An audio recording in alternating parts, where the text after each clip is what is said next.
Hi friends. Please subscribe and help me reach my first 1,000 subscribers. Thank you. I hope you enjoy this story. Let us go. Claire sat in the corner of a bustling tat bakery in Beacon Hill, absent-mindedly stirring a latte that had gone cold 20 minutes ago. The silver spoon clicked rhythmically against the ceramic mug, a tiny repetitive sound lost in the cafe's ambient noise. She did not register the rich aroma of fresh brioche or the low hum of conversation surrounding her. Tech entrepreneurs pitching seed rounds, students from Suffolk debating politics. Her thoughts were swirling, heavy and gray like the fog rolling off the Charles River. Zoe appeared out of nowhere, sliding into the booth opposite her. She whipped off her oversized designer sunglasses and pushed them up into her hair. She leaned forward, her manicured nails tapping lightly on the reclaimed wood table. Claire? Earth to Claire. Claire flinched, snapping back from whatever alternate dimension she'd been floating in. She blinked, focusing on Zoe, who was studying her with a squint of suspicion. Did you not hear me calling you? Zoe pressed. You've been staring at that cup for 10 minutes without cracking a smile. What's going on?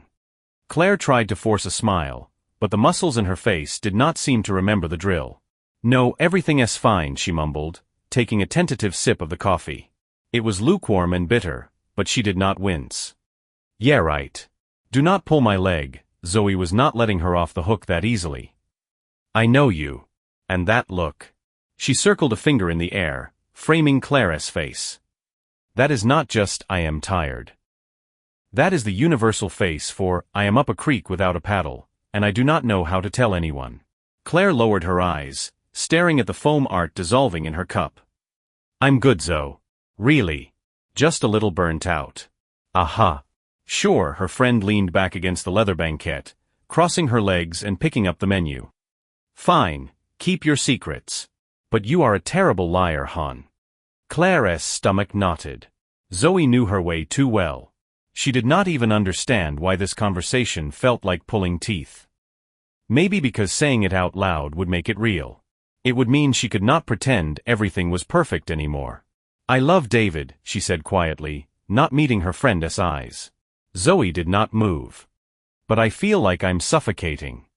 Zoe frowned, lowering the menu. Suffocating. Claire looked up, her eyes swimming with something she could not quite label. I do not know how to explain it. We reliving on autopilot. Everything is correct. Everything is stable. He takes care of me, I take care of him. We have the brownstone, the portfolio, the 5-year plan. We re-good on paper. So why do I feel like a bird in a cage? Zoe stayed silent for a moment, analyzing her with a thoughtful expression. She slowly set the menu down and folded her hands on the table. Claire, do you realize you just described the most normal marriage in New England? Claire let out a dry chuckle, but there was more bitterness in it than humor. Yeah, and that is exactly what terrifies me. Should not there be something else? Should not I feel happy? Are you unhappy? Claire did not answer immediately. Zoe tilted her head, studying her like a specimen. Okay. You do not want to say it, so I'll say it for you. You bored. Claire flinched but did not argue. You missing the spark, Zoe continued, her voice dropping to a conspiratorial level. The passion. The danger. The thrill. That rush you had when you first started dating. The stuff that fades after the mortgage kicks in. Claire snapped her head up. Is that wrong? No. It is honest. And it is human. They stared at each other for a long moment before Claire looked away, tracing the rim of her mug again. So what am I supposed to do? Zoe smirked, a familiar mischievous glint lighting up her eyes. You already know the answer. You just too scared to say it. Claire furrowed her brow. No, I do not. Zoe leaned in closer, dropping her voice to a whisper. Then I'll spell it out. Open up the marriage. Even just for a little while. Claire froze. Somewhere in the background, a barista called out an order for a soy vanilla latte, the door chimed as customers left, the city bustled on. The world kept spinning, but inside Claire's head, everything ground to a halt. Are you kidding me? She managed to choke out. Not at all. Zoe pressed forward, her gaze piercing. Claire, you're not 18. You're not going to leave David, you're not going to run off into the sunset. But if you need that feeling, the adrenaline, the freedom, the rush, who says you see not have it? An open marriage, she repeated, testing the weight of the words. They felt heavy, foreign. Yes. Zoe leaned back, grabbing her cappuccino. You'd be surprised how many couples in our circle have an arrangement. That's cheating, Claire whispered. Zoe scoffed. It's only cheating if you hide it from him. Otherwise, it's just ethical non-monogamy. Claire took a deep breath and exhaled slowly, her heart hammering against her ribs like a trapped bird. I do not know. Think about it. Do not rush. But Claire, stop lying to yourself. A part of you already wants it. Claire wanted to object, to defend the sanctity of her vows, but the words died in her throat. She just sat there, staring at her cold coffee, feeling the tectonic plates of her morality shifting. Claire had been mentally rehearsing this conversation all day. The hours passed in a blur of nervous anticipation. She had not even realized she was manic cleaning the kitchen, scrubbing the granite countertops until they gleamed under the recessed lighting, even though David always said a spotless house was not a priority for him. She was used to their routine, NPR playing softly on the Sonos, the clinking of silverware, conversation limited to work updates and logistics. But tonight felt different. The air was charged. She deliberately chose a comfort dish, creamy wild mushroom fettuccine, one of his favorites. She wanted everything to feel normal. She wanted to create a facade of domestic bliss before she took a sledgehammer to it. But as she plated the pasta, her hands trembled slightly, a sick tension pulsing in her chest. David walked into the kitchen, dropped his briefcase by the door, gave her the standard peck on the cheek, and sat at the island. Like clockwork. His movements were precise, his expression unreadable. He had no idea. Tough day at the firm? He asked, reaching for the bottle of Pinot Noir she'd opened. A little, Claire exhaled, taking the seat opposite him. David began to eat, methodical as always. Claire watched him twirl the pasta on his fork, watched him sip the wine. Everything was exactly as it always was. Except inside her, a wildfire was starting to burn. I want to talk to you. About us. About the marriage, she said finally, willing her voice not to shake. David looked up. He paused. Claire gripped her fork until her knuckles turned white. David did not blink. He simply set his silverware down on the placemat and leaned back in his chair, crossing his arms. What's wrong with the marriage? A chill ran down her spine.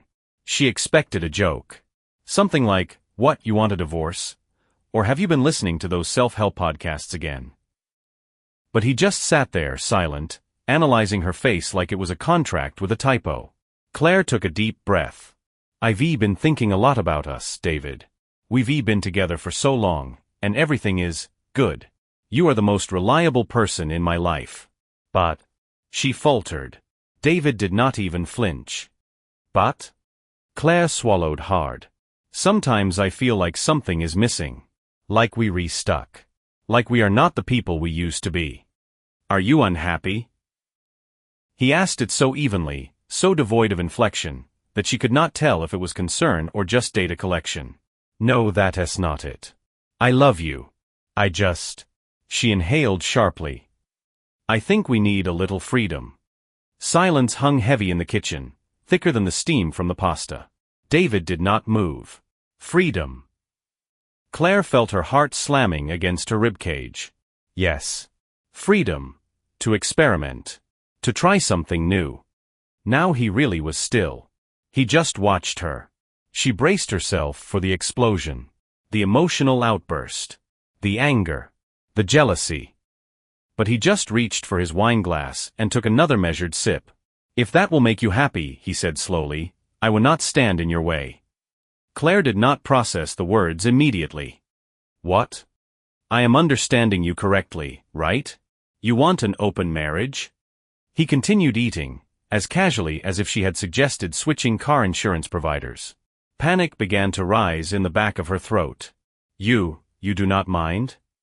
David lifted his eyes to hers and offered a faint, almost clinical smile. You've already made up your mind, have not you? Her throat went dry. No. I just wanted to talk. I thought we would discuss it. We are discussing it, he set the glass down. You are proposing something new for yourself, but you want to keep everything regarding us exactly the same. Correct? She did not know what to say. His calm was infinitely worse than shouting. She had prepared for resistance, tears, accusations. But he just agreed. Claire tried to find the catch, the fine print in the contract, but she came up with nothing. You seriously okay with this?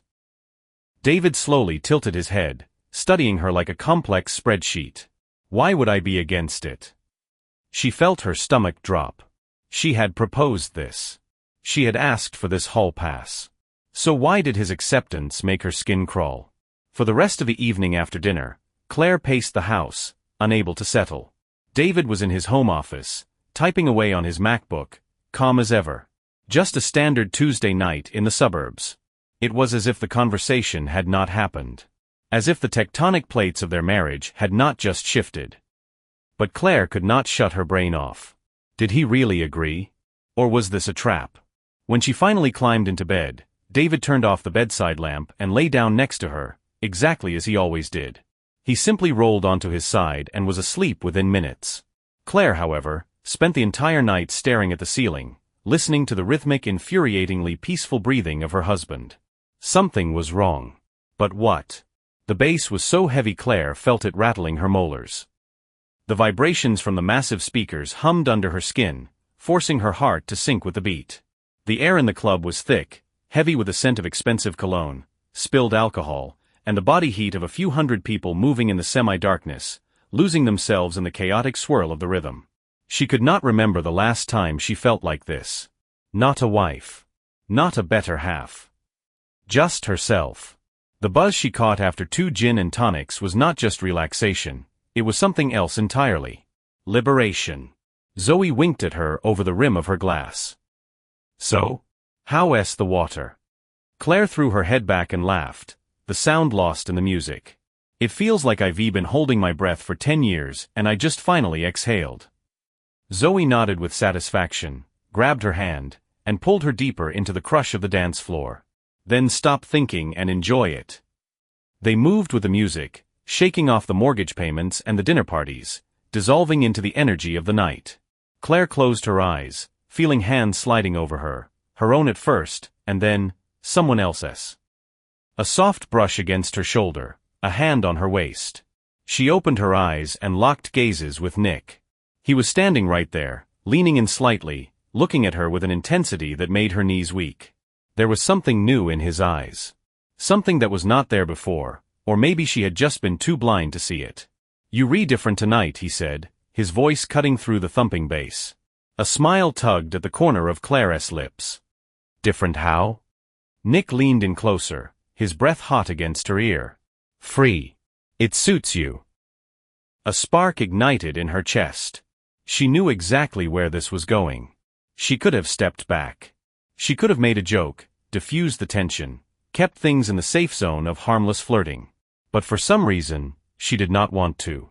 Instead, she ran her fingers down his forearm, allowing herself to look at him through a different lens. He wanted this too. She could see it in the way he held her gaze, the way he tilted his head just so, giving her a split second to back out. She did not back out. The music drowned out her common sense, the alcohol lowered the drawbridge, and his touch erased whatever boundaries were left standing. They danced closer, bolder. At one point, Nick placed his hand firmly on the small of her back, then leaned down, his lips grazing the sensitive skin of her neck. Claire held her breath, then let it out in a shuddering sigh, allowing herself to respond. "Let us get out of here," he whispered. Claire glanced over at Zoe. Her friend was already grinding with some guy in a suit, paying them absolutely no attention. The room spun slightly, the evening felt like a movie scene, completely detached from the real world. "Let us go," she answered, and her voice sounded like it belonged to a stranger. The rest was a blur of motion. Laughing as they stumbled out of the club into the cool night air. The Uber ride. Nick sitting close, his hand resting possessively on her thigh. The overwhelming feeling that this was inevitable. Then, the hotel room. Claire could not recall the exact moment he first kissed her. She only knew that she did not fight it. She remembered his hands on her skin, how her body responded to every touch, every shift in weight. It felt easy, natural, like it was supposed to happen. And then, morning. Sharp, unforgiving sunlight sliced through the gap in the heavy blackout curtains. Claire opened her eyes and stared at a ceiling.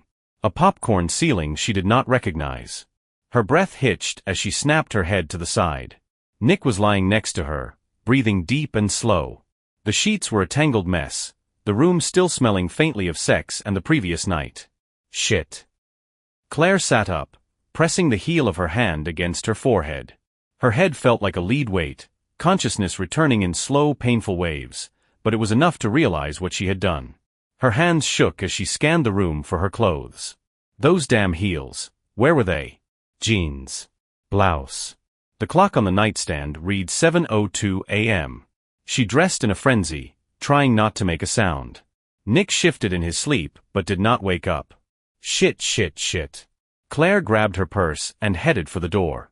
She paused, hand on the handle. She looked back. Nick. His face was relaxed, peaceful.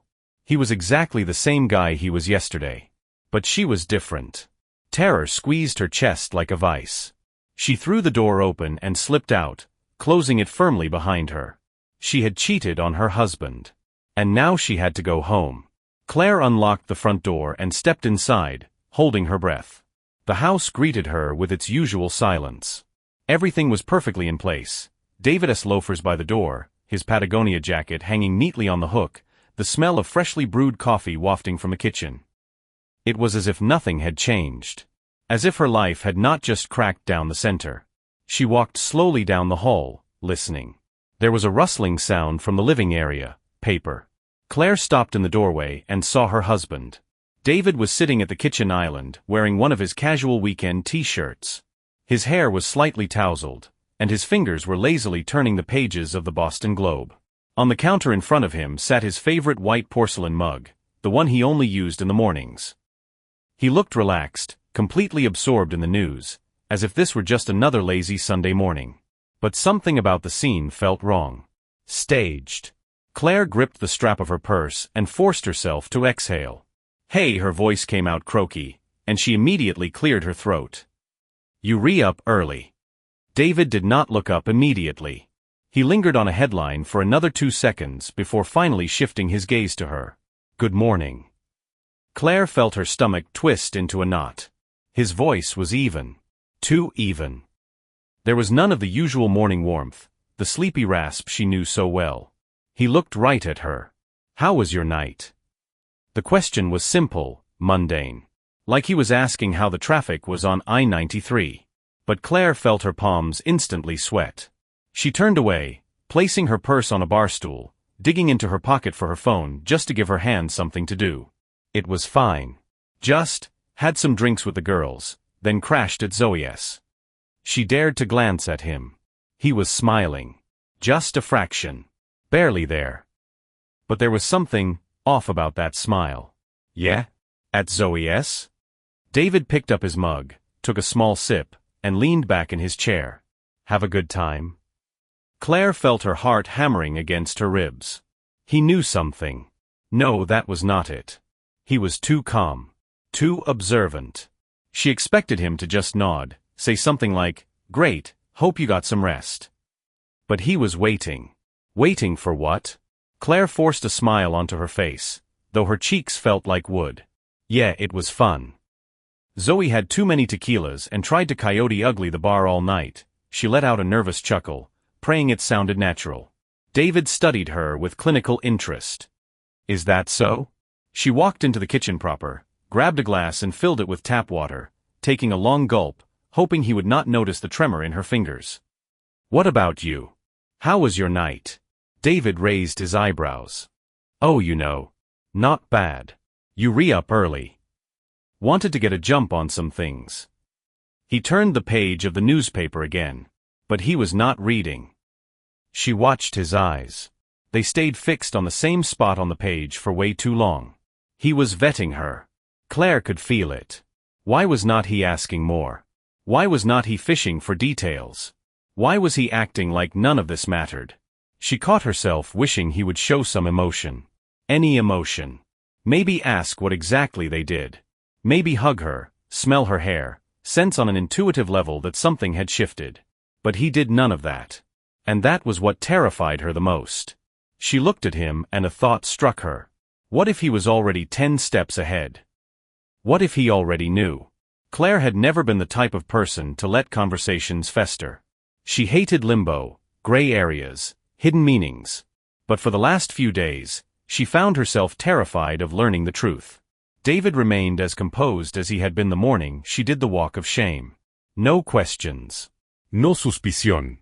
He did not even look at her differently. Everything was business as usual. Almost. And that was eating her alive. She thought she would feel a sense of relief, that the arrangement would be a release valve for the pressure building in her chest. But now, it felt less like she had gained freedom and more like she had handed him the weapon. That evening, Claire paced the hardwood floors of their brownstone, trying to find an opening. David was in his study, the glow of his MacBook illuminating his face as he typed. Every now and then he paused, pinching the bridge of his nose in deep concentration. He wandered into the kitchen, poured himself a finger of single malt scotch without turning on the lights, and drifted back to his sanctuary. She could not take it anymore. David, her voice trembled, but she clamped down on the emotion instantly. He did not turn immediately, finishing a sentence before swiveling his chair to face her. Yes? She clenched her hand into a fist at her side, then forced her fingers to uncurl. She took a deep breath. Did you? She swallowed, her throat dry as sandpaper. Did you take advantage of the freedom, too? The moment stretched, a rubber band pulled to its breaking point. David slowly raised his eyes to meet hers. What do you think? Claire felt something snap inside her. She searched his gaze for a clue, a hint, a flicker of guilt or satisfaction, but it was a blank wall. I do not know, she exhaled. David stayed silent. She was hoping for a denial. A simple of course not. Or conversely, a confession so they could hash it out, analyze it, put it in a box. But he gave her nothing. Did you really? Her voice trailed off. David tilted his head slightly, and the corner of his mouth twitched. It was not a smile. Why does it matter, Claire? His voice was quiet, almost gentle, which made it terrifying. It was your idea, was not it? She swallowed hard, taking an involuntary step back. She realized then that she had lost control of the narrative. And now, he was the one writing the rules of engagement. Her iPhone buzzed against the nightstand, a jarring vibration that tore through the silence of the master bedroom. Claire opened her eyes, not immediately registering what had woken her. The room was steeped in shadow, the only light coming from the screen of her phone, casting a soft, ghostly blue glow against the wall. She reached for it, squinting to focus. A text message. Unknown number. Do you know where your husband was last night? A chill shot down Claire's spine. Her chest constricted so tightly she momentarily forgot how to inhale. She sat up slowly, instinctively muting the phone so David, sleeping inches away, would not hear a thing. He lay there, perfectly still, his breathing rhythmic and untroubled. Claire stared at the screen, her thumbs hovering, trembling. Who was this? A prank? Some kind of sick spam? She looked at David. He looked the same as always. Calm. Confident. Without a care in the world. But now the doubt was there. He was not the transparent, predictable man she thought he was. Claire did not want to check, but her fingers were already moving, sliding to unlock. She opened his side of the conversation history. Empty. She gripped the phone, her heart pounding so loud she could hear the blood rushing in her ears. She slipped out from under the duvet, her bare feet silent on the plush rug. She squeezed the phone until her knuckles turned white. Who would send her this? Her first thought was Zoe. Maybe she heard something through the grapevine? But why be so cryptic? Why not just call? She stepped into the hallway, pulling the door shut behind her, replaying the conversation with David in her head. What do you think? Those words were hooks dug into her brain. She had opened Pandora's box. She had handed him the hall pass. But she was not ready to handle the receipt. Claire looked at the screen again. The message had come in 2 hours ago. She slowly tapped out a reply. Who is this? The minutes dragged, agonizing and slow. She could hear the antique grandfather clock ticking downstairs. The reply came faster than she expected. I thought you knew. Claire swallowed a lump of fear. Her palms were slick with sweat, her mind racing through 1,000 scenarios. Did she know? No, she did not. She could guess, she could suspect, but this was different. She looked back toward the bedroom where David slept, and for the first time since she proposed this experiment, she realized she had absolutely no idea who he had become. But it was already too late. When Claire returned home from the office, the atmosphere hit her immediately. It was wrong. There was no background noise, no CNBC on the TV, no jazz playlist, no smell of Nespresso or his aftershave. She dropped her tote bag by the door and walked slowly into the living room, her ears straining for a sound. The kitchen was pristine, but the island looked strangely bare. Her heart seized when she noticed two objects sitting in the center of the marble countertop. A black leather portfolio. And next to it, David's house keys. No. She took a few unsteady steps, her body anticipating the blow before her brain was ready to accept it. Her hands shook uncontrollably as she reached for the folder and flipped it open. The first thing she saw was his signature at the bottom of the page. A petition for divorce. The air left her lungs. She felt the floor tilt beneath her feet. Claire scanned the text, her throat closing up. It was a formal settlement agreement. Cold. Precise. Legally bulletproof. Devoid of emotion. He had not just decided to leave. He had prepped this. She swallowed hard, turning the page, and the folder slipped from her numb fingers, crashing to the floor. Papers spilled out, sliding across the tiles. But not just legal papers. Printed screenshots. She saw herself. Her name. Her words. iMessage threads with Nick. Photos. Timestamps. Dates. Still frames from security cameras at the bar. Grainy footage from the club and the hotel lobby. Every piece of her betrayal had been documented, catalogued, and organized into a neat little package. David had been building a case. Not over a day. Not in a fit of rage. He had been planning this from the very beginning. Claire recoiled as if the papers were radioactive. Suddenly, his calm made perfect sense. Why he did not make a scene. Why he did not ask questions. He was waiting. Waiting for her to hang herself with the rope she asked him for.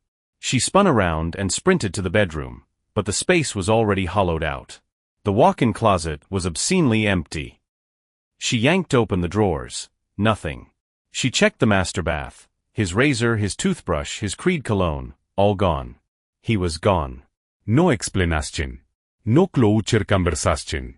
He had simply erased himself from her life, leaving nothing behind but the paperwork. Claire pressed her hand over her mouth, trying to stifle the scream rising in her throat. But this was only the first strike. The energy at the office was off from the moment she walked through the revolving doors. As Claire stepped onto her floor, she immediately felt the weight of the stairs. It was not just paranoia, the air was thick with it. Colleagues huddled near the water cooler stopped talking abruptly. Conversations died the second she entered their peripheral vision. A few associates from the junior pool openly gawked at her, then snapped their heads back to their monitors the instant she made eye contact. She made a beeline for her office, head down, but she did not even make it past the reception desk. The managing partner's executive assistant was already waiting for her, standing guard like a sentry. Claire, you need to go to the conference room. Now. Her stomach dropped to her heels. Why? What is going on? The assistant swallowed hard, looking everywhere but at Claire's face. Just go. She knew it was over before she even crossed the threshold. Robert, the senior partner, was sitting at the head of the mahogany table. His face was grim tight. His laptop was open and facing her. On the screen. Claire froze. It was her. Screenshots of the texts. The timestamps. A grainy, shaky video from the club, showing her grinding against Nick, his hands clearly under her skirt. Her breathing turned shallow and rapid. Claire, Robert's voice was frigid, stripped of any professional courtesy. We have a problem. She could not move. Her feet felt nailed to the plush carpet. Who sent this? Robert leaned back slowly, interlacing his fingers. We do not know the source. But the file was blasted to the entire company distribution list at 8 a.m. this morning. Bile rose in her throat. Everyone. Every intern, every paralegal, every partner. They had all seen it. Claire, Robert's voice sharpened, cutting through her shock. This firm has a zero-tolerance policy regarding the reputation of its senior staff. We cannot afford scandals of this nature, especially given the sensitive nature of the accounts you manage. She nodded, but it felt like she was watching herself from a distance, an out-of-body experience fueled by pure panic. We are opening an internal investigation. But effective immediately, you are placed on administrative leave. I need your badge and your laptop. She was losing everything. Claire turned and walked out of the conference room. The silence in the bullpen was deafening. Everyone was watching, judging. The office was no longer her sanctuary. It was a courtroom, and she had just been found guilty. She knew exactly who had swung the gavel. And now, everything was different. Claire sat at a small wobbly table by the window of a coffee shop on Newberry Street, gripping a cup of Americano that had gone ice cold. Her hands were trembling, and not from the caffeine. Her chest felt hollowed out, as if someone had reached inside and scraped away everything that made her life recognizable. She stared at the entrance, waiting. David had agreed to meet. His text had been brief, surgical: tomorrow, 11 a.m. The cafe on Newberry.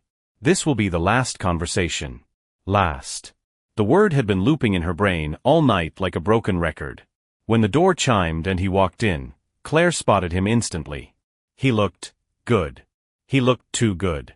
He walked with a confident stride, his face relaxed, wearing a crisp button-down and a light blazer. There was a faint, almost imperceptible smile playing on his lips that signaled nothing but trouble. It was as if the nuclear detonation of their marriage had not cost him a single night's sleep.